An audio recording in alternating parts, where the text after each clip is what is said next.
Welcome to meetings. నేను ప్రసాద్. నిన్న జరిగిన ఎన్టీవీ మీడియా జర్నలిస్టుల అరెస్టును ఖండించిన అధికార పార్టీ జగ్గారెడ్డి గారు ఏదైతే ప్రభుత్వం తీసుకున్న నిర్ణయాన్ని తప్పుపట్టారు. ఇటు సిట్ ఏదైతే సజ్జనర్ గారు, ఇటు డీజీపీ గారు సిట్ అనే ఒక ఆరోపణతోని వాళ్ళని అర్ధరాత్రి అక్రమ అరెస్టు అని ఏదైతే జగ్గారెడ్డి గారు సొంత మాటలుగా చెప్పుకొచ్చారు.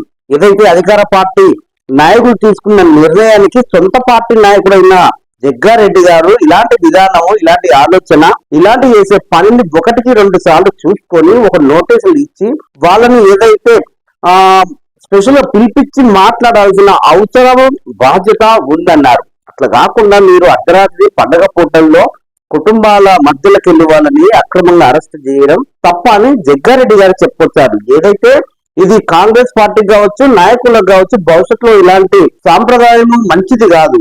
ఎందుకంటే ఏదైతే జర్నలిస్ట్ వృత్తిలో వాళ్ళు ఏదైతే ఒక తీసుకుంటున్న స్టోరీస్ కావచ్చు, చేస్తున్న న్యూస్ కావచ్చు, ఏదైనా ఆలోచన విధానం కావచ్చు, ఒకవేళ అందులో ఏమన్నా ఖండించదగ్గ విషయాలు ఉంటే నోటీసులు ఇవ్వాలి.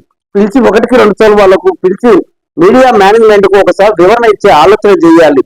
ఇట్లా అక్రమంగా అరెస్ట్ చేసి ఈ రోజు వాళ్ళని ఇబ్బంది పాలు చేసి, అట్లాగే రాష్ట్ర ప్రజల్లో జర్నలిస్టు లోకాలు, జర్నలిస్టు సంఘాలు, జర్నలిస్టు యూనియన్లు కూడా చాలా వరకు తప్పుపట్టాయి. ఏ వృత్తిపరంగా చేస్తున్నటువంటి జర్నలిస్టు వృత్తినే ఆయన ఈ రోజు ఒక రకంగా వాళ్ళు చేసే వృత్తిని మనం అవమానిస్తున్నట్టుగా ఉంటుంది. మొత్తానికి అక్రమంగా జర్నలిస్టులని అరెస్టుని ఆయనకు అధికార పార్టీ జగ్గారెడ్డి గారు జర్నలిస్టు సంఘాలకు, జర్నలిస్టు యూనియన్లకు మద్దతు తెలిపారు.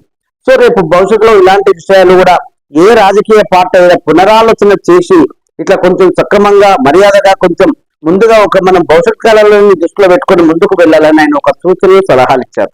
చూస్తున్నాను మీటింగ్.